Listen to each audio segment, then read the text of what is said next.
अस्सलाम वालेकुम नाज़रीन। Universities are meant for education and research.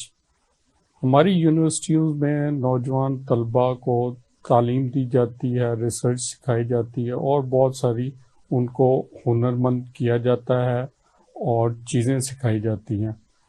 लेकिन पंजाब यूनिवर्सिटी में एक शोबा ऐसा है जहाँ पे तालीम देने के साथ साथ वहाँ कम्युनिटी सर्विस भी दी जाती है।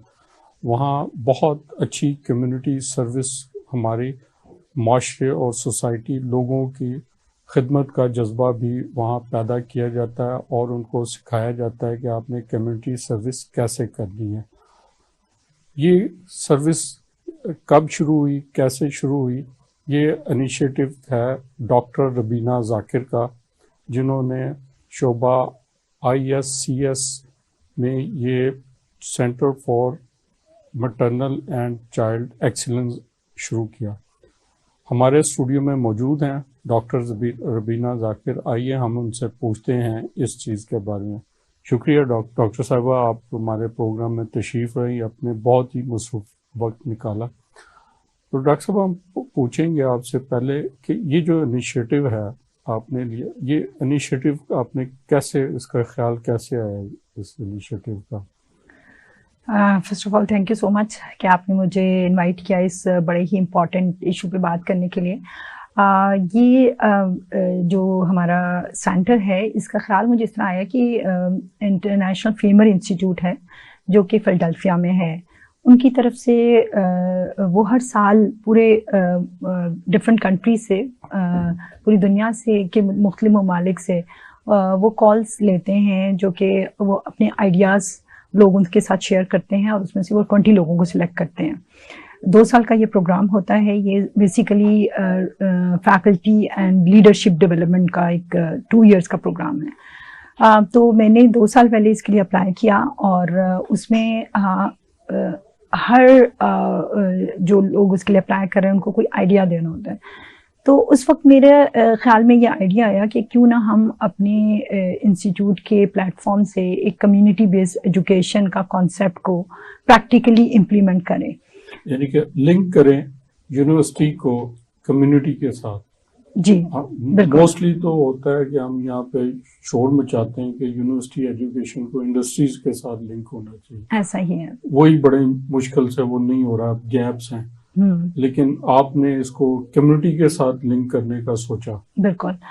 तो इसमें जब इंटरनेशनल फेमर इंस्टीट्यूट के लिए मैंने अप्लाई किया, इसमें अराउंड 300 लोगों ने दुनिया के मुख्तलिफ ममालिक से अप्लाई किया। तो उसमें मैं 2022 में पाकिस्तान की तरफ से मुझे सिलेक्ट किया गया और जिसमें इस प्रोजेक्ट पे मैंने काम शुरू किया। सॉरी मैडम, मैं आपकी बात कर रहा हूँ। तो आप पूरी दुनिया में से उन 20 लोगों में से थी जिनको सिलेक्ट किया गया अपने प्रोजेक्ट बेस पे? जी, ये इंटरनेशनल फेमर फेलोशिप प्रोग्राम है जिसके लिए वो मेडिकल की एजुकेशन में फैकल्टी की डेवलपमेंट करते हैं, उनकी लीडरशिप कैपेसिटीज़ को, कैपेबिलिटीज़ को एनहांस करते हैं, उनकी रिसर्च एंड टीचिंग स्किल्स को इम्प्रूव करते हैं। तो ये 2 इयर्स का प्रोग्राम था जिसमें मैं सिलेक्ट हुई और मैंने इस प्रोजेक्ट का आगाज़ वहाँ से किया। इसमें सबसे पहले जो मैंने स्टेप लिया वो एक centre of excellence in maternal and child health establish किया पंजाब यूनिवर्सिटी में, डिपार्टमेंट ऑफ पब्लिक हेल्थ में। क्योंकि इसका ख्याल मुझे इस तरह आया कि बिकॉज के for the last 20 years I am working on maternal and child health related issues. हमारे मुल्क में अभी भी बहुत ज़्यादा शराबात है माओं की, और जो 5 साल से कम उम्र के बच्चे हैं उनमें ऑल्दो कि बहुत ज़्यादा काम हो रहा है कि हम किस तरह बच्चों की और माओं की शराबात को कम कर सकें, उनकी हेल्थ को बेहतर कर सकें।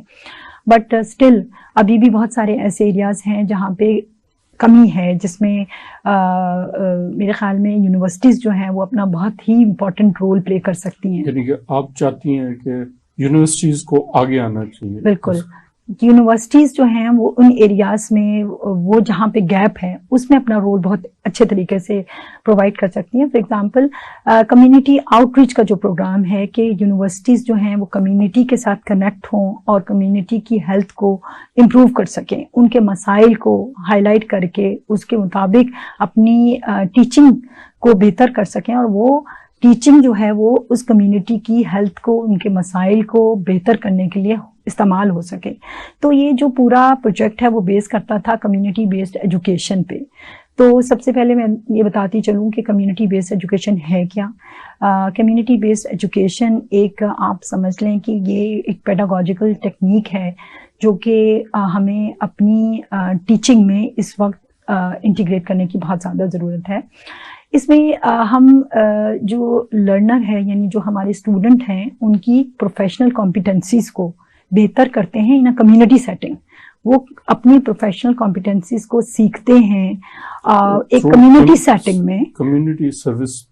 हाँ, और कम्युनिटी सेटिंग में जब वो सीखते हैं तो इसका मतलब ये होता है कि वो सबसे पहले देखते हैं उस कम्युनिटी की नीड क्या है, और उनकी नीड्स के अकॉर्डिंगली वो सारा करिकुलम डिजाइन किया जाता है, और फिर उन स्टूडेंट्स को ट्रेनिंग दी जाती है उन इश्यूज पे, और वो जाके उसको इम्प्लीमेंट करते हैं उस कम्युनिटी में और उसका डिलीवर करते हैं। तो इसका बेसिक पर्पस होता है कि कम्युनिटी की उन प्रॉब्लम्स को सॉल्व किया जाए। क्योंकि हमने ये पायलट प्रोजेक्ट था तो इसको हमने हेल्थ के एरिया में स्टार्ट किया, और क्योंकि जैसे मैंने कहा बहुत पुअर इंडिकेटर्स हैं अभी हमारे मैटरनल और चाइल्ड हेल्थ में, तो इसलिए मैंने इसको फोकस किया मैटरनल और चाइल्ड हेल्थ के एरिया में। कि ये जो सस्टेनेबल डेवलपमेंट गोल है, इसमें तीसरा अहम गोल है।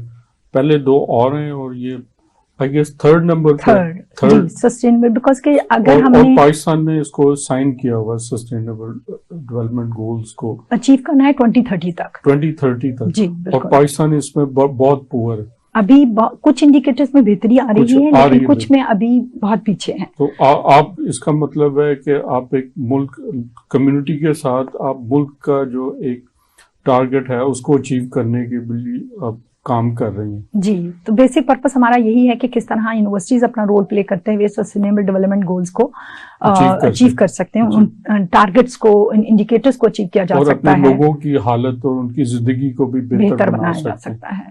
हालांकि यही था कि बच्चे आते हैं यूनिवर्सिटी में, पढ़ते हैं, तालीम हासिल करते हैं और अपना करियर बनाते हैं। अच्छा, ये एक बहुत ही एक पॉजिटिव और बहुत ही जानदार किस्म का एरिया है जो आप हमारे तालीमी इदारों में आपने इंट्रोड्यूस करवाया, और उम्मीद है कि डॉक्टर रबीना की ये जो काविश है ये सिर्फ यहीं तक महदूद नहीं रहेगी, बाकी यूनिवर्सिटीज़ भी इस कॉन्सेप्ट को लेंगी और इसको लेके चलेंगी, ताकि तमाम जिम्मेदारी हुकूमत पे ना डाल दी जाए, खुद भी एक एहसास करके कम्युनिटी डेवलपमेंट और ऐसे प्रोग्राम डिज़ाइन किए जाएं और उनको अचीव किया जाए। मैं यहाँ पे बताना चाहूँगी कि ये किस तरह हमने इसको स्टार्ट किया और किस तरह हमने इसको इम्प्लीमेंट किया। सबसे पहले तो हमने centre of excellence in maternal and child health establish किया, जिसके हमारे मेनली 3 क्लिनिक हैं, जिसमें वेल बेबी क्लिनिक है और सी मैम जो कि क्रॉनिक मेल न्यूट्रिशन के और एक्यूट मेल न्यूट्रिशन के जो केसेस हैं कम्युनिटी में उसको देखता है, और इसके अलावा ब्रेस्ट फीडिंग जो है वो हमारे उसकी शरह बहुत कम होती जा रही है, तो उस पर भी फोकस करते हुए हमारा मैटरनल क्लिनिक है जिसमें हम फैमिली प्लानिंग को भी उनको प्रोवाइड, कम्युनिटी को काउंसलिंग प्रोवाइड करते हैं, और इसके साथ साथ ब्रेस्ट फीडिंग की प्रमोशन के लिए हम उसमें मदर्स को जो है इनकरेज करते हैं कि किस तरह वो उसके क्या फ़वाइद हैं और क्यों ये ज़रूरी है, उस पर हम फोकस करते हैं। तो इसमें हमने सबसे पहले तो एक कम्युनिटी को अडॉप्ट किया, क्योंकि पंजाब यूनिवर्सिटी के नियर बाय जो कम्युनिटी थी उसको हमने अडॉप्ट करने के बाद उस कम्युनिटी में डॉक्टर बीना बताना पसंद करेंगी कौन सा एरिया आपने सिलेक्ट किया? इसके लिए क्योंकि पंजाब यूनिवर्सिटी के अराउंड में है शादी खुई, एक आप ये समझ लें कि वो सेमी अर्बन एरिया है, तो उसको हमने सिलेक्ट किया, और इसी के साथ जो उसके अटैचमेंट में जो लोअर मिडिल क्लास के लोग रहते हैं जी, इसमें लोअर मिडिल क्लास के हैं पॉपुलेशन, और इसमें इस तरह की पॉपुलेशन ये कम्युनिटी है जिसमें एक विलेज का भी टच है, यानी इसमें यहाँ पे लोगों के पास लाइफस्टाइल जो है जी वो भी अवेलेबल विलेज टाइप है लाइफस्टाइल। जो मैंने देखा है वहाँ का जो घर बने हुए हैं वो बिल्कुल एक गांव की तरह, वो कोई कॉलोनी, उसकी कोई मास्टर प्लानिंग नहीं है, टाउन प्लानिंग में नहीं है, वो जैसे एक विलेज के टाइप बना होता है वैसे वहाँ की जी घर बने हुए। जी बिल्कुल।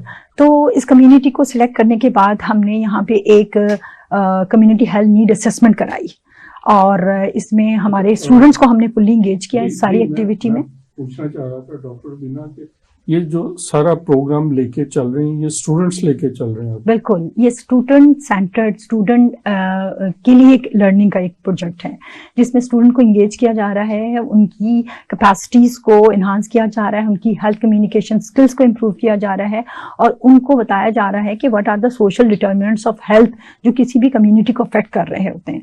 और वो ये सारी अंडरस्टैंडिंग जब डेवलप कर लेंगे तो उसके बाद वो एक उसकी कम्युनिटी से एक हेल्थ इशू को हाईलाइट करेंगे और उस पर रिसर्च प्रोजेक्ट बनाएंगे।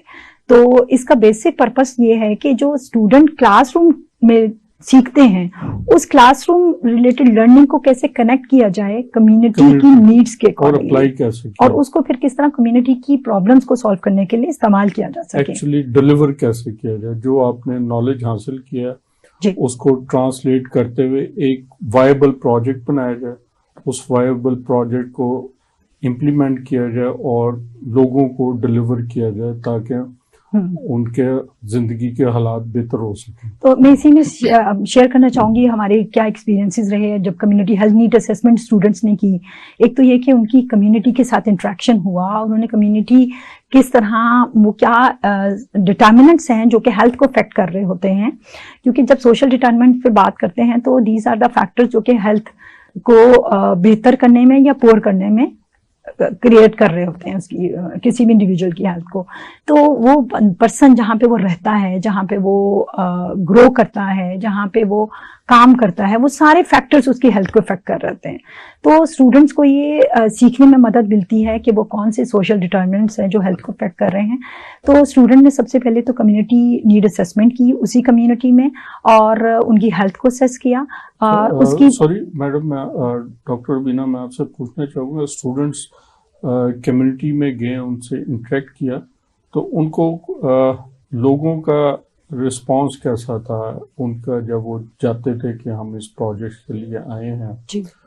तो उनका एक एजुकेशन लेवल क्या था, यानी कि वो वेलकमिंग था या उनको कोई कन्विंस करना पड़ता था, समझाना पड़ता था? मैं ये शेयर करूंगी कि हमने जब ये प्रोजेक्ट स्टार्ट किया था तो उससे पहले हमने अपने कनेक्शंस डेवलप किए थे विद ऑल दोज ऑर्गेनाइजेशन जो उस कम्युनिटी में ऑलरेडी काम कर रही हैं। For example primary and secondary health care department है, उनके साथ हमने कनेक्ट किया।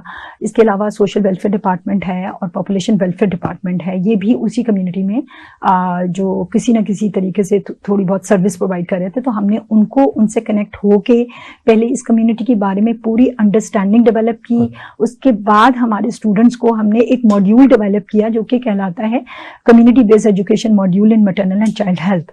इस डेवलप करने के बाद हमने स्टूडेंट्स की ट्रेनिंग की उस मॉड्यूल पे, जो कि 3 मंथ्स की ट्रेनिंग थी। और ट्रेनिंग करने के बाद हमारे स्टूडेंट्स जो हैं वो फील्ड में गए और वो स्टूडेंट अकेले फील्ड में नहीं जाते थे, उसमें ये था हमारी फैकल्टी और हमारे रिसर्चर्स भी उनके साथ होते थे। और जब हम कम्युनिटी में स्टूडेंट्स गए हैं तो इनिशियली तो जाहिर है इतना अच्छा रिस्पॉन्स नहीं आया कम्युनिटी की तरफ से, बिकॉज के they were not well aware about the project. लेकिन आहिस्ता आहिस्ता जब हमारे स्टूडेंट्स ने और वहाँ पे जाना शुरू किया और उन्हें लोगों को पता चलना शुरू हुआ कि क्या बेनिफिट ये क्रिएट करने जा रहा है। वो डोर टू डोर जाते थे या कोई कैंपिंग करते थे या कोई ऐसा? इनिशियली जो है वो डोर टू डोर गए थे ताकि एक कम्युनिटी को पता चले टीम के बारे में, but at the same time जो है हमारी लेडी हेल्थ वर्कर्स हैं उनके साथ कनेक्शन था। उन्होंने अपना जो एक उनका ऑफिस था वहाँ पे जो खवातीन थी, मदर्स थी स्पेशली, उनको पहले सबको बुला लिया और जिसके बाद उन्होंने इंट्रोड्यूस कराया हमारी टीम को भी और स्टूडेंट्स को भी। और इसके बाद आहिस्ता आहिस्ता जब हमारे स्टूडेंट फील्ड में जाना शुरू हुए और इसके बारे में बताया तो हमारे student they were very successful in identifying जो मिस केसेस हैं वैक्सीनेशन के, क्योंकि पता है आपको बच्चों की जो चाइल्डहुड वैक्सीनेशन है उसमें मदर्स को क्योंकि पूरी इंफॉर्मेशन नहीं होती उसके बारे में, डेट्स मिस हो जाती हैं तो कार्ड मिस हो जाता है जी बिल्कुल। तो उसमें कुछ ऐसे केसेस थे जो मिस्ड वैक्सीनेशन के थे, यानी कंप्लीट नहीं हुई थी अकॉर्डिंग टू एज, उनकी बच्चों की वैक्सीनेशन कंप्लीट नहीं हुई थी। तो हमारे स्टूडेंट्स ने उन केसेस को भी आइडेंटिफाई किया जो हमने कनेक्ट किए इम्यूनाइजेशन प्रोग्राम के साथ। माँ को भी याद नहीं है कि इसको वैक्सीनेशन कैसे हुई, जी। तो ये आपने कैसे ट्रेस बैक किया अपने स्टूडेंट? एक्चुअली जब हमने डोर टू डोर जाके सर्वे किया एक, तो उसमें हमारे बहुत सारे सवालात थे माओं से, जो अच्छा, बच्चों पूरा की और रिसर्च पेपर। जी, बच्चों की और माओं की अपनी हेल्थ और ओवरऑल कम्युनिटी में क्या सर्विसेज अवेलेबल हैं, वो हेल्थ केयर यूटिलाइज कैसे करती हैं, क्या प्रॉब्लम्स उनको फेस करना पड़ते हैं, उन सब के बारे में था वो। तो उसी इंफॉर्मेशन से हमारे स्टूडेंट्स ने ये आइडेंटिफाई किया कि हमारे यहाँ कितने मिस केसेस हैं जो कि वैक्सीनेशन नहीं ले पा रहे। इसी के साथ हमने अपने स्टूडेंट्स को ट्रेन किया कि किस तरह जो डेवलपमेंटल डिलेज बच्चों में आ जाता है, यानी अपनी उम्र के मुताबिक उनके माइलस्टोन डेवलप नहीं हो रहे होते, उसको कैसे आइडेंटिफाई करना है। फिर हमारे बहुत सारे बच्चे मैल नरिश्ड हैं, उनकी न्यूट्रिशन लेवल उनकी ये तो बड़ा सीरियस इशू डेवलप। जी बिल्कुल। तो हमारे बहुत सारे बच्चे स्टंटेड हैं जो, या वेस्टिंग के प्रॉब्लम है। जब हम स्टंटिंग की बात करते हैं तो इसका मतलब है बच्चे की हाइट जो है उसकी उम्र के मुताबिक नहीं बढ़ रही होती है, और जब मैं वेस्टिंग की बात करती हूँ तो इसका मतलब है बच्चे की हाइट के मुताबिक उसका वेट नहीं है बढ़ रहा होता। तो ये हमारे यहाँ एक बहुत बड़ा इशू है। अभी भी हमारे 44% बच्चे जो 5 साल से उम्र के नीचे हैं उनको ये प्रॉब्लम है। ये तो बहुत बड़ी रेशो नहीं, बहुत बड़ी रेशो है इस वक्त, तो खतरनाक हद तक ये बिल्कुल। और जिसकी वजह से हम ये जो मेल न्यूट्रिशन है उनकी आगे आने वाली जिंदगी बहुत बुरे तरीके से अफेक्ट कर रही होती है। तो इसीलिए हमने, हमारा एक बड़ा कंपोनेंट था न्यूट्रिशन से रिलेटेड जो कि हमारे इस मॉड्यूल में था शामिल, और हमने अपने स्टूडेंट्स को ट्रेनिंग दी कि किस तरह उन्होंने स्टंटिंग और वेस्टिंग के केसेस को आइडेंटिफाई करना है, और ऐसे केसेस जो कि सिवियर किस्म के थे वो तो हमने हॉस्पिटल में रेफर किया, बिकॉज के हमने एक लाइजोन डेवलप किया था विद दोज हॉस्पिटल्स जहाँ पे वो हम उनको बेहतर तरीके से ट्रीटमेंट प्रोवाइड कर सकते हैं। बट वो केसेस जो कि हम अपने सेंटर के लेवल पे ट्रीट कर सकते हैं, तो उनको हमने ready to use therapeutic food होता है एक जो यूनिसेफ की तरफ से हमें प्रोवाइड किया गया था, वो हमने इस्तेमाल करते हुए बच्चों को बताया, और उसके मुताबिक उनके न्यूट्रिशियस प्लान बना के दिए कि वो अपने वसाइल में रहते हुए किस तरह माँ जो है वो बच्चे की जो ग़िज़ाई ज़रूरत को पूरा कर सकती है। तो एक ये अवेयरनेस की बात होती है। अगर माँ को सही चार्ट बना के, बिल्कुल, अगर माँ को सही मालूमात हो इसके बारे में तो वो अपने बच्चे की केयर करती है। क्योंकि हमारे यहाँ प्रॉब्लम सबसे बड़ा ये है कि हमारी माँओं को मुकम्मल इंफॉर्मेशन नहीं अवेलेबल होती, और समटाइम वो कहीं से अगर मालूमात लेने की कोशिश भी करती है, फॉर एग्जाम्पल वो डॉक्टर के पास जाती है, अब डॉक्टर के पास इतना टाइम नहीं होता कि वो पूरी इंफॉर्मेशन जो है वो मालूमात उनको दे सके। प्रॉब्लम देखेगा, नुस्खा लिखेगा, ये दवाई जाके लेगी। यही, इसी वजह से हमारा ये पर्पस ये था कि हम किस तरह अपनी माँओं की काउंसलिंग कर सकें on different health related issues, और इसके साथ साथ हम उनको कुछ सॉल्यूशन भी प्रोवाइड कर सकें। डॉक्टर रुबीना, बहुत ही थॉट प्रोवोकिंग और बहुत ही इंटरेस्टिंग आप गुफ्तगू कर रही थी, लेकिन यहाँ वक्त हुआ ब्रेक का। हम ब्रेक के बाद यहाँ से गुफ्तगू शुरू करेंगे। नाज़रीन, कहीं मत जाइएगा। डॉक्टर रुबीना, देखें, ऐसे लोग हमारे यहाँ मुल्क में मौजूद हैं जो मुल्क की खिदमत के लिए क्या क्या तरीके इस्तेमाल करते हैं, जो फैमिलीज़ को नहीं पता कि उनके बच्चों के साथ क्या इश्यूज़ हैं। इन्होंने वो सारा मॉड्यूल्स डेवलप किए, रिसर्च की, और अब ये उन पर काम कर रही है। मिलते हैं ब्रेक के बाद।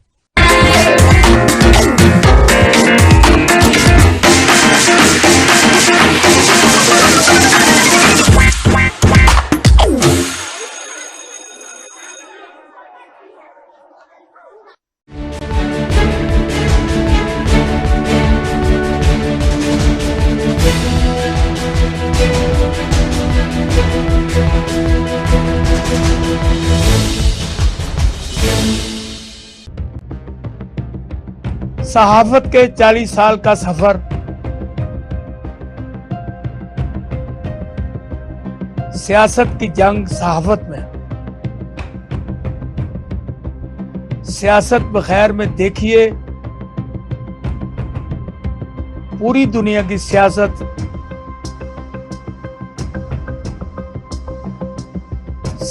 का खमीर क्या, यानी सियासत बखैर में एहसान नाज के साथ।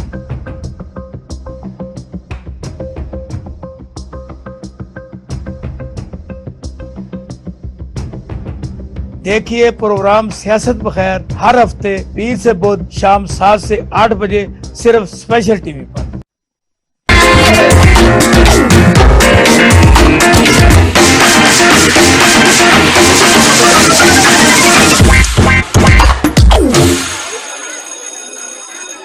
Welcome back.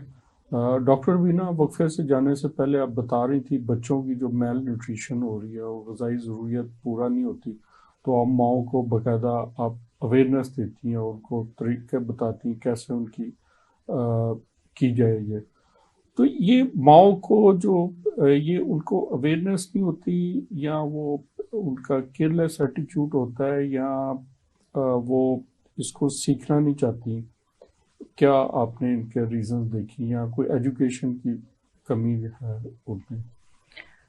देखिए, हमारे यहाँ अभी भी ख़वातीन में एजुकेशन की शरह कम है एज़ कम्पेयर टू मेल। और अगर हमारे यहाँ है भी तो ज़्यादा से ज़्यादा 5 क्लास तक पढ़ाया जाता है लड़कियों को। अभी शहरों में तो बहुत ज़्यादा बेहतरी आ चुकी है, लेकिन अगर मैं ओवरऑल बात करूँ पाकिस्तान लेवल पे देखें तो लड़कियों की तादाद अब ज़्यादा होगी जी, आपको यूनिवर्सिटीज़ में नज़र आ रही है, लेकिन ये है कि वो नंबर ख़वातीन का बहुत ज़्यादा है। अगर आप गाँव में जाके देखें या सब अर्बन एरियाज़ हैं, सेमी अर्बन एरियाज़ में जाके देखें, तो वहाँ पे अभी भी तालीम की शरह बहुत कम है। लड़कियां पढ़ना चाहती हैं, आगे बढ़ना चाहती हैं, लेकिन वसाइल की कमी होने की वजह से, ट्रांसपोर्ट के बहुत ज़्यादा इश्यूज़ हैं, तो वो नहीं कर पाती हैं, एजुकेशन ले नहीं पाती हैं। तो हमने ये देखा कि जिस इलाके में हम इस वक्त काम कर रहे हैं, जिस कम्युनिटी में काम कर रहे हैं, वहाँ पे माओ की एजुकेशन बहुत कम है और lack of education main issue है। और दूसरा प्रॉब्लम ये है कि बहुत सारी माओ को वो चाहती हैं कि वो अपनी कम्युनिटी में और अपने बच्चों की और अपनी फैमिली की हेल्थ को इम्प्रूव कर सकें, बेहतर कर सकें, लेकिन समटाइम उनको एक्यूरेट इन्फॉर्मेशन नहीं होती है, उनको करेक्ट राइट इन्फॉर्मेशन नहीं होती है, या उनको ये नहीं मालूम है कि कहाँ से ये सर्विसेज मिल सकती हैं। जी, अपने महदूद वसाइल में रहते हुए वो कैसे अपने बच्चे की सेहत को बेहतर कर सकती हैं। मैं आपसे जस्ट शेयर करना चाहूँगी, कुछ सालों पहले हमने मुल्तान में एक स्टडी की और वहाँ पे बहुत ही अंडर प्रिविलेज्ड एरिया था कि जहाँ पे बहुत ज़्यादा पॉवर्टी, वहाँ पे हमने ये स्टडी की और उनके बच्चों की जब मैंने विटामिन डी हम लोगों ने टेस्ट के थ्रू, ब्लड टेस्ट के थ्रू असेस की, तो बहुत बेहतर थी। तो मैंने माँ से पूछा कि वो बच्चों को क्या देती हैं कि पॉवर्टी के बावजूद बच्चों की सेहत बेहतर है। तो मुझे कुछ मदर्स ने शेयर किया कि वो रात को रोटी जो है वो पानी में भिगो के रख देती हैं और सुबह नाश्ते के तौर पे बच्चों को वो देती हैं। तो जब अनाज को पानी में भिगो के ज़्यादा देर के लिए रखा जाता है तो उसकी न्यूट्रिशियस वैल्यूज़ जो है वो डिफरेंट हो जाती हैं। लेकिन मैं बहुत एस्टोनिश्ड हुई कि माओ को ये इन्फॉर्मेशन थी जिसकी बेस पे वो अपने बहुत ही महदूद वसाइल में रहते हुए कोशिश कर रही थी कि किस तरह वो अपने बच्चे को ये उन्होंने ट्रेडिशनली सीखी हुई थी ये डेफिनेटली इनको कहीं से इन्फॉर्मेशन मिली जिसको इस्तेमाल करते हुए उन्होंने अपने महदूद वसाइल में रहते हुए इसको अप्लाई भी किया। तो कहने का मकसद ये है कि ये जो हमारे इस तरह के कम्युनिटी आउटरीच प्रोग्राम्स हैं जो कि हमारी यूनिवर्सिटीज़ कर सकती हैं, उसमें सबसे इम्पॉर्टेंट रोल जो वो प्ले कर सकते हैं कि किस तरह वो फैमिलीज़ की और माओं की हेल्थ को बेहतर करें उन थ्रू काउंसलिंग और उनको बेहतर सही इन्फॉर्मेशन दें और उनके जो सवालात हैं उनको उनके जवाबात दे सकें। बिकॉज के जैसे फैमिली प्लानिंग से रिलेटेड हमने देखा कि माओं के बहुत ज़्यादा क्वेश्चंस थे, तो इसी चीज़ को हमने सामने रखते हुए जब उन मदर्स को हमने इनवाइट किया कि वो हमारे सेंटर आएँ और हमने सेंटर में 2 दिन के लिए family planning related counselling provide करते थे जिसमें हमारे पास ट्रेंड लोग अवेलेबल थे जो भी माओं के सवालात थे हम उनको कोशिश करते थे कि उनको एड्रेस कर सकें, उनको सही जवाबात, सही इन्फॉर्मेशन उन तक पहुँचा सकें। तो इसी तरह उनके सवालात प्रॉपर एड्रेस हो सके और बिकॉज के वो बहुत सारी माएँ हैं जो फैमिली प्लानिंग इस्तेमाल करना चाहती हैं बट उनको क्योंकि सही इन्फॉर्मेशन नहीं होती, बहुत सारे मिथ्स हैं, मिसकंसेप्शंस हैं उनके माइंड में, उनको सही एड्रेस नहीं किया जाता, तो जिसकी वजह से हमारी जो कॉन्ट्रासेप्टिव प्रिवेलेंस रेट कम हो रहा है। लेकिन डॉक्टर बीना, इसमें फैमिली प्लानिंग में इक्वली पार्ट होता है उनके हस्बैंड्स का भी। बिल्कुल। तो आप माओ की तो वुमेन की तो काउंसलिंग कर रही हैं जी, उनके जो हस्बैंड्स हैं या उनके लाइफ पार्टनर्स हैं वो नहीं आते उनकी काउंसलिंग के लिए? बहुत अच्छा आपने क्वेश्चन किया बिकॉज के ये वो क्वेश्चन था जो कि जब हमने कम्युनिटी में काम शुरू किया तो क्योंकि हमारे स्टूडेंट वीकडेज में आते हैं हमारे पास, तो हम वीकडेज में ही एक्टिविटी करते थे तो माओं की तरफ से क्वेश्चन था कि उनके हस्बैंड्स तो घर पे नहीं होते थे उस टाइम पे, तो उन्होंने कहा कि आप कोई सेशन करें जो कि हमारे फादर्स के साथ होना चाहिए, ताकि उनको भी आप इंफॉर्मेशन दें, उनको भी इसमें इन्वॉल्व करें। तो इसी चीज़ को हमने सामने रखते हुए वीकेंड्स पे अपने स्टूडेंट्स को के साथ उनको लेके जाके वहाँ पे कम्युनिटी में फादर्स के साथ भी कुछ सेशंस अरेंज किए। ऑल्दो कि बहुत ज़्यादा हम सेशंस नहीं अरेंज कर सके बिकॉज के वीकेंड पे ही वो फादर्स जो है अपनी जॉब से वहाँ पे जॉब पे नहीं होते थे, घर पे होते थे, फ्री टाइम होता था, but at the same time हमारे सारे स्टूडेंट्स अवेलेबल नहीं होते थे उन डेज में। लेकिन जो भी हमने सेशन किए वो बहुत ज़्यादा प्रोडक्टिव रहे, बिकॉज के हमने जब भी फैमिली प्लानिंग पे काम करना है या हमने sexual and reproductive health related issues पे काम करना है या कम्युनिटी हेल्थ पे काम करना है, तो उसमें बोथ मदर और फादर दोनों की इन्वॉल्वमेंट चाहिए। औरतों की भी उसमें उतनी ही इन्वॉल्वमेंट होनी चाहिए, मर्दों की भी उतनी इन्वॉल्वमेंट होनी चाहिए सही तरीके जी, से ग्रो ताकि वो एक इन्फॉर्म्ड, एक तो ये है कि हमारा पर्पस है कि हम उनको इन्फॉर्मेशन प्रोवाइड करें और उस इन्फॉर्मेशन की बेस पे वो इन्फॉर्म्ड डिसीजन मेकिंग कर सकें अपने लिए, अपनी फैमिली की बेहतरी के लिए और कम्युनिटी की बेहतरी के लिए ले सकें, सही डिसीजन और ले अपनी सकें, फैमिली को एक सेहतमंद फैमिली के तौर पर लेके चल सकें, बिल्कुल, और जो एक प्रोडक्टिव हमारे सोसाइटी का हिस्सा बने। अच्छा डॉक्टर बीना, मैं ये पूछना चाहूँगा कि ये जो आप सारी सर्विसेज, काउंसलिंग और इवन क्या आपने बताया कि आप उनको मेडिसिन, बच्चों की फूड भी आप प्रोवाइड करती हैं, तो ये फ्री है, फ्री ऑफ कॉस्ट है ये आपकी? जी जी, ये टोटली फ्री ऑफ कॉस्ट है। और इसी तरह का ये कि हमारे डिपार्टमेंट लेवल पे ये पायलट प्रोजेक्ट था यूनिवर्सिटी ऑफ पंजाब ने जो कि शुरू किया। यही कॉन्सेप्ट जो है मैंने गवर्नर साहब से भी शेयर किया है और वो इसमें बहुत विलिंग है कि इसको हम दूसरी यूनिवर्सिटीज़ में भी इम्प्लीमेंट करें। और जब इस तरह के प्रोजेक्ट, मेरी पंजाब हायर एजुकेशन कमीशन के चेयरमैन साहब से भी बात हुई है और सबकी तरफ से मुझे बहुत पॉजिटिव इस पर रिस्पांस मिला है कि हम इस तरह के प्रोजेक्ट सारी यूनिवर्सिटीज़ में स्टार्ट करें।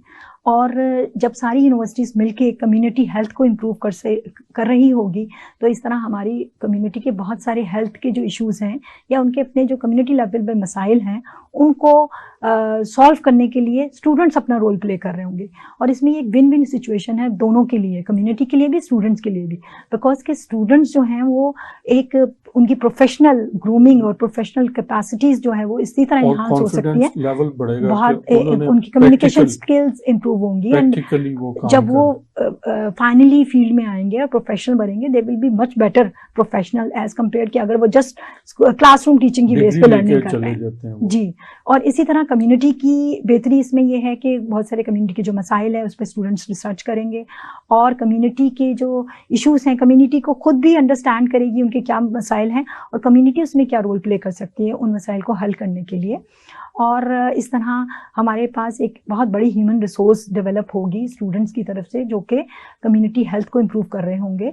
और मैंने देखा मेरे इस प्रोजेक्ट में जो अब कम्युनिटी है वो कहती है कि ये साडी यूनिवर्सिटी है, यानी वो कहते हैं कि हमारी यूनिवर्सिटी अब ओनरशिप आ गई है, कम्युनिटी ओन करती है उस यूनिवर्सिटी को, कि जब आप यूनिवर्सिटी, हर यूनिवर्सिटी कम्युनिटी को बेनिफिट दे रही होगी तो कम्युनिटी ओनरशिप आएगी उस यूनिवर्सिटी के। बहुत जबरदस्त किस्म की ये डेवलपमेंट है, चेंज है कि आपकी कम्युनिटी जो लेस प्रिविलेज है, इतनी एजुकेशन नहीं है और वो एक ऐसे इदारे को ऑन कर रही है जी। तो ये बहुत कम देखा गया है और ये आपकी जितनी भी इसमें तारीफ की जाए वो कम है। और हम चाहेंगे कि आप जैसे लोग या आपसे इंस्पायर होके लोग और इस तरह के काम करें।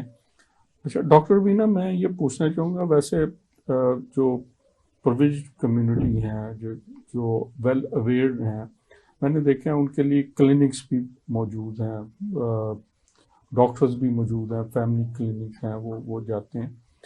अच्छा प्राइवेटली अगर ये सर्विसेज या ये कंसल्टेंसी अगर कोई पे करके लेता है तो इसकी कितनी कॉस्ट है, यानी कि ये कितनी कॉस्ट वो पे करता है डॉक्टर्स को या फूड्स को और मेडिसिन पे, जो आप free of service, free of cost आप कम्युनिटी की देंगे, उस चीज़ के बारे में? देखिए हमारा जो सेंटर है उस तरह से तो उनको बहुत सारी जो मेडिसिन है प्रोवाइड नहीं कर रहा, क्योंकि हमारा बेसिक अभी फोकस है मैटरनल और चाइल्ड पे। बेसिक पर्पस इसका है कि कम्युनिटी अवेयरनेस, हेल्थ से रिलेटेड उनकी एजुकेशन को बेहतर किया जा सके ताकि वो इन्फॉर्म डिसीजन मेकिंग कर सकें। But at the same time हम हॉस्पिटल्स के साथ भी कनेक्शन डेवलप करते हैं ताकि अगर उनको कोई ऐसी सर्विस चाहिए जो वो हेजिटेंट हैं कम्युनिटी उस हॉस्पिटल से लेने में, और उसको कनेक्ट किया जा सके उस हॉस्पिटल से। बिकॉज कि अभी यहाँ हमारा मैटरनल हेल्थ केयर यूटिलाइजेशन की बात करें, अभी एंटीनेटल केयर बहुत हद तक इम्प्रूव हो गई है। एंटीनेटल केयर यानी वो जो केयर है 9 महीने प्रेगनेंसी के दौरान ली जाती है, वो बहुत हद तक बेहतर हो गई है। लेकिन अभी पोस्ट नेटल केयर की जो पैदाइश के बाद की जो केयर है अभी वो बहुत कम है। It's just only 25%। मदर और बच्चे दोनों जी। तो इस वजह से हमारे प्रोजेक्ट का पर्पस ये भी है कि हम माओं को बताएं कि पोस्ट नेटल केयर कितनी अहम है उसके लिए और उसके बच्चे की सेहत के लिए, और किस तरह हम उसको कनेक्ट करें हॉस्पिटल के साथ। जब हम उनको गाइड करते हैं, कनेक्ट करते हैं फैसिलिटी के साथ, तो उनकी हेल्थ केयर यूटिलाइजेशन बढ़ जाती है। तो डेफिनेटली पाकिस्तान में अभी हेल्थ केयर सिस्टम जो है उस तरीके से स्ट्रॉन्ग नहीं है कि सारे लोगों को फ्री ऑफ कॉस्ट जो हेल्थ केयर प्रोवाइड की जा सके, स्पेशली मदर एंड चिल्ड्रन को। जी, बिकॉज अभी भी बहुत सारी माएँ हैं जब वो डिलीवरी के टाइम पे प्राइवेट हॉस्पिटल्स में जाती हैं तो उनको मिनिमम भी 30 से 40 हज़ार तो पे करना पड़ता है उसके लिए। ये तो बहुत ही मिनिमम। जी, बट वो मैक्सिमम तो बहुत ऊपर तक जा सकता है। लेकिन फिर भी एक अब अगर ऐसी कम्युनिटी की बात करें जिनका मंथली जो अर्निंग ही 20,000 है, तो वो किस तरह एक बच्चे की पैदाइश पे इतनी बड़ी रकम अफोर्ड कर सकते हैं। तो इसलिए हमारे यहाँ कंप्रोमाइज, उनके स्टैंडर्ड्स कंप्रोमाइज हो जाते। बिल्कुल। तो इसलिए हमारे यहाँ ज़रूरत है कि और हेल्थ केयर फैसिलिटीज़ डेवलप की जा सकें जो कि पॉपुलेशन की नीड्स के मुताबिक हों। But at the same time जो यूनिवर्सिटीज़ हैं वो कम्युनिटी हेल्थ को इम्प्रूव करने के लिए अपना रोल प्ले करें। कम्युनिटी आउटरीच प्रोग्राम्स के थ्रू कम्युनिटी और यूनिवर्सिटी पार्टनरशिप को स्ट्रेंथन करते हुए जो भी उनकी तरफ से हो सकता है कम्युनिटी हेल्थ को बेहतर करने के लिए वो किया जाए। और डॉक्टर बीना, आप तो बारिश का पहला खतरा साबित हुई हैं, और जैसे आपने बताया कि गवर्नर साहब ने और कहा है कि ये हम बाकी यूनिवर्सिटीज़ में भी ये इस प्रोग्राम को शुरू करेंगे, और HEC भी इसको बड़ा खुशी से देख रहा है और इसका बड़ा शुरू करने का रखता है। तो आप क्या देख रही हैं मुस्तकबिल में कि बहुत सारी यूनिवर्सिटीज़ में हमारी कम्युनिटी, हमारे माशरे की बच्चों और मदर की हेल्थ केयर के प्रोग्राम शुरू होता को आप फोर्सी कर रही हैं? जी बिल्कुल। इसमें ये है कि जो ये मेरा प्रोजेक्ट जो मैंने इनिशियली स्टार्ट किया 2 साल के लिए था, लेकिन उसकी सस्टेनेबिलिटी हमारे लिए बहुत इम्पॉर्टेंट है। इसकी सस्टेनेबिलिटी का यही है कि ना सिर्फ ये हमारी यूनिवर्सिटी में हो बल्कि दूसरी यूनिवर्सिटीज़ में हो। और मैंने कुछ प्राइवेट यूनिवर्सिटीज़ में भी और गवर्नमेंट यूनिवर्सिटीज़ में भी मेरा जाना हुआ, मैंने उनसे भी आइडिया अपना शेयर किया, और सारी ही यूनिवर्सिटीज़ जो हैं वो बहुत ज़्यादा उनकी तरफ से पॉजिटिव रिस्पॉन्स आया कि वो इस तरह की एक्टिविटी अपनी यूनिवर्सिटी के प्लेटफॉर्म से स्टार्ट करना चाहते हैं। तो इसलिए ये मैं फोर्सी कर रही हूँ कि इंशाल्लाह ये प्रोजेक्ट जो है वो सिर्फ पंजाब यूनिवर्सिटी तक महदूद नहीं रहेगा, बल्कि जितनी पंजाब लेवल पे या पाकिस्तान लेवल पे यूनिवर्सिटीज़ हैं उनमें ये प्रोजेक्ट जो है वो शुरू किया जाएगा। और बड़े लेवल पे जितना भी कम्युनिटी को इंगेज किया जा सकता है, स्पेशली जो अंडर प्रिविलेज्ड यूनिवर्सिटीज़ हैं, उन कम्युनिटीज़ हैं, उनको ज़रूर इसमें इंगेज किया जाएगा। और ये इस तरह के प्रोजेक्ट अगर बाहर की यूनिवर्सिटीज़ में जाएं तो हर यूनिवर्सिटी में एक कम्युनिटी आउटरीच प्रोग्राम चल रहा होता है। लेकिन हमारे यहाँ प्रॉब्लम यह है कि हमारी मोस्ट ऑफ द टीचिंग जो है वो क्लासरूम बेस्ड होती है, और इसलिए कम्युनिटी आउटरीच प्रोग्राम अगर सारी यूनिवर्सिटीज़ में अब हमारे पास मोर देन 300 यूनिवर्सिटीज़ हैं, तो अगर सारी यूनिवर्सिटीज़ में शुरू किया जाए तो हम बहुत हद तक अपनी जो हमारे हेल्थ केयर रिसोर्स की डेफिशिएंसी है उसको भी ओवरकम कर सकते हैं। बिकॉज के हमारे जो स्टूडेंट्स हम ट्रेन करेंगे वो कम्युनिटी हेल्थ को इम्प्रूव करने में जब अपना रोल प्ले करेंगे, तो इस तरह बहुत चांसेस है कि हम क्योंकि आपको पता है बहुत सारी ऐसी बीमारियां हैं जो कि प्रिवेंशन जिसके लिए बहुत इंपॉर्टेंट है, और प्रिवेंशन के थ्रू हम बहुत सारी बीमारियों से जो है छुटकारा पा सकते हैं। तो जिसमें आपने देखा कि हेल्थ बजट भी पे बोझ भी कम हो जाता है। बिल्कुल इसी तरह है। तो इसलिए ये एक ऐसा प्रोजेक्ट है, इसमें ना सिर्फ ये है कि यूनिवर्सिटीज़ को बहुत ज़्यादा हेल्प होगी, कम्युनिटी को ये बेनिफिट करेगा, but at the same time health के डिपार्टमेंट को भी ये बहुत बेनिफिट गवर्नमेंट को करेगा। भी ऑन बोर्ड आना पड़ेगा। बिल्कुल, गवर्नमेंट को भी इसको ऑन करना होगा, इस तरह के प्रोजेक्ट्स में यूनिवर्सिटीज़ को सपोर्ट करना होगा। जब सारे स्टेक होल्डर्स की सपोर्ट होगी, सब मिलके काम करेंगे तो हम बहुत अच्छे तरीके से अपने ऑब्जेक्टिव्स को अचीव कर पाएंगे। डॉक्टर रुबीना, आपने शुरू में बताया था कि एक पायलट प्रोजेक्ट है 42 इयर्स जी। तो मुझे तो ये सुन के एक थोड़े सा खतरा सा महसूस हो रहा है कि 2 साल बाद ये कहीं ख़त्म तो नहीं हो जाएगा। नहीं, बिल्कुल ऐसा नहीं है। हमारे डिपार्टमेंट के लेवल पे तो इंशाल्लाह ये कंटिन्यू रहेगा, बिकॉज कि हमारा सेंटर जो है वो इस वक्त काम कर रहा है और हमारे पास तो हालांकि हमने एक हफ्ते में 2 दिन ऐसे रखे हैं जिसमें कम्युनिटी हमारे सेंटर आ सकती है, अपने ऐसे क्वेश्चंस जो उनको स्टूडेंट्स या हमारी फैकल्टी उस वक्त नहीं प्रोवाइड कर सकी, या उनके ऐसे इश्यूज हैं जो वो सेंटर आके डिस्कस करना चाहते हैं, तो हमने 2 दिन का टाइम रखा था कि हफ्ते में 2 दिन वो आ सकते हैं।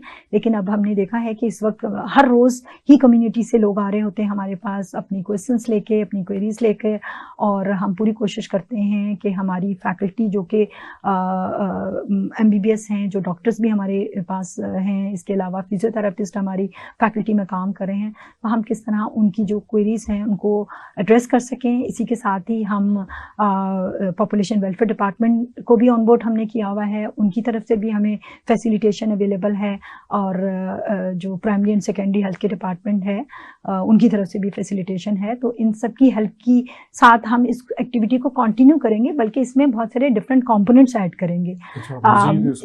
मजीद हम इसको बेहतर करेंगे।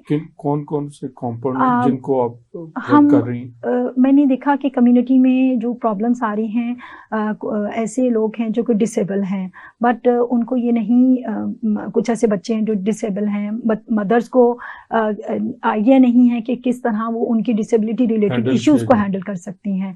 तो मैं ये फ्यूचर में चाह रही हूँ कि डिसेबिलिटी के कंपोनेंट को ऐड किया जाए, और इसके साथ ही जेंडर बेस्ड वायलेंस जो कि हमारे यहाँ एक बड़ा इशू है और बनता जा रहा है, और लोगों की अवेयरनेस कम है, उनको कैसे अवेयर किया जाए ताकि हम इस सोशल ईवल से छुटकारा पा सकें, उसको भी मैं ऐड करना चाह रही हूँ। जेंडर बेस्ड वायलेंस है, ये एक ही जेंडर के लिए या दूसरे जेंडर के लिए भी हो सकता है? ये देखें, सारे ही जेंडर के लिए हैं और किसी एक के लिए नहीं है, क्योंकि लोगों का बड़ा कंसर्न होता है कि जी जब हम जेंडर बेस की बात करते हैं तो वुमेन पर फोकस होता है। रीजन ये होती है कि हमें ये देखना होता है कि केसेस कहाँ पे ज्यादा आ रहे हैं, तो बिकॉज के हमारी सोसाइटी का स्ट्रक्चर इस तरह का है, केस को समझते ही नहीं कि ये कोई केस हो भी सकता है। नहीं, डेफिनेटली हो भी सकता है उनके साथ भी, लेकिन हम देखते हैं कि कहाँ पे ज्यादा इशू है तो उसको पहले एड्रेस किया जाए, और डेफिनेटली दूसरे जेंडर को शामिल करके ही हम पहले जेंडर की जो प्रॉब्लम्स है उसको सॉल्व कर सकते हैं। सबको हर प्रॉब्लम पे जब तक हम सारे स्टेक होल्डर्स को ऑन बोर्ड नहीं करते और सबकी जो है वो एक कलेक्टिव एफर्ट नहीं होती, तो हम किसी भी मसले को हल नहीं कर सकते। तो इसका बेसिक पर्पस हमारे सेंटर का और कम्युनिटी बेस्ड एजुकेशन का यही है कि हम सारे स्टेक होल्डर्स को कम्युनिटी के ऑन बोर्ड करें, उनको बताएं कि किस तरह वो उन्होंने कलेक्टिवली काम करना है अपनी कम्युनिटी की बेहतरी के लिए और अपने बच्चों की हेल्थ को इम्प्रूव करने के लिए। अच्छा डॉक्टर रुबीना, हमारे प्रोग्राम का वक्त ख़त्म हो रहा है। मैं ये चाहूँगा, आपसे पूछना ये चाहूँगा कि जो लोग हमारा प्रोग्राम नाज़रीन देख रहे हैं, सुन रहे हैं, और ये सुनकर आपकी बातें इतनी ज़बरदस्त हैं कि जाहिर है लोग देखेंगे और वो कई लोग इसमें से आपसे मिलना चाहेंगे या आपके सेंटर आना चाहेंगे, तो क्या वो आ सकते हैं? जी, हमारा सेंटर जो है वो ओपन है फॉर एवरीवन, और हमारा सेंटर जो है वो पंजाब यूनिवर्सिटी में institute of social and culture studies में लोकेटेड है। और जैसे मैंने कहा कि मेरे डिफरेंट यूनिवर्सिटीज़ में जाना हुआ, स्टूडेंट्स ने कहा कि वो इसका पार्ट बनना चाहते हैं, वॉलंटरीली इसको ज्वाइन करना चाहते हैं, तो बहुत सारे स्टूडेंट्स ने हमें बहुत सारी डिफरेंट यूनिवर्सिटी से भी ज्वाइन किया है। मैंने ये इनिशिएटिव स्टार्ट किया था पब्लिक हेल्थ के स्टूडेंट्स के लिए, लेकिन मेरे अपने डिपार्टमेंट में इंस्टीट्यूट में जो कि बहुत सारे दूसरे प्रोग्राम हैं, जैसे BS क्रिमिनोलॉजी है, BS सोशियोलॉजी है, जेंडर स्टडीज़, और इसके अलावा nutrition and dietetics, work place health promotion के स्टूडेंट्स हैं, तो बाकी स्टूडेंट्स ने भी वॉलंटियरली इसको ज्वाइन किया। अच्छा, इसके टाइमिंग क्या है जो इस सेंटर के? इसमें हम 9 to 4 जो है वो 9 to सर्विसेज 4 9 to 4 प्रोवाइड करते हैं। नाज़रीन, हमारे प्रोग्राम का वक्त ख़त्म हो गया। ये आपने डॉक्टर रुबीना की बातें सुनी, और ये आप देखें कैसे कैसे खूबसूरत लोग, खूबसूरत ब्रेन, और ये पढ़ाने के साथ साथ अपनी डिपार्टमेंट को हेड करने के साथ साथ, बल्कि मैं यहाँ बताता चलूँ डॉक्टर रुबीना डीन भी हैं अपनी फैकल्टी की। इतनी अहम जिम्मेदारियों पे होने के साथ साथ हमतन गोश हैं अपनी कम्युनिटी के डेवलपमेंट में, आम लोगों के, हमारे अगली जनरेशन जो है, जो जिन्होंने आगे मुल्क को लेके चलना है, बच्चों को उनकी सेहत के लिए, एक फैमिली की सेहत के लिए बहुत ही शानदार खिदमत अंजाम दे रही हैं। और हमारी ख्वाहिश है कि हर यूनिवर्सिटी में डॉक्टर रुबीना जैसी कोई ना कोई मुतहर्रिक शख्सियत हो, जिससे हमारे मुल्क के आम लोगों को फ़ायदा पहुँचे। शुक्रिया।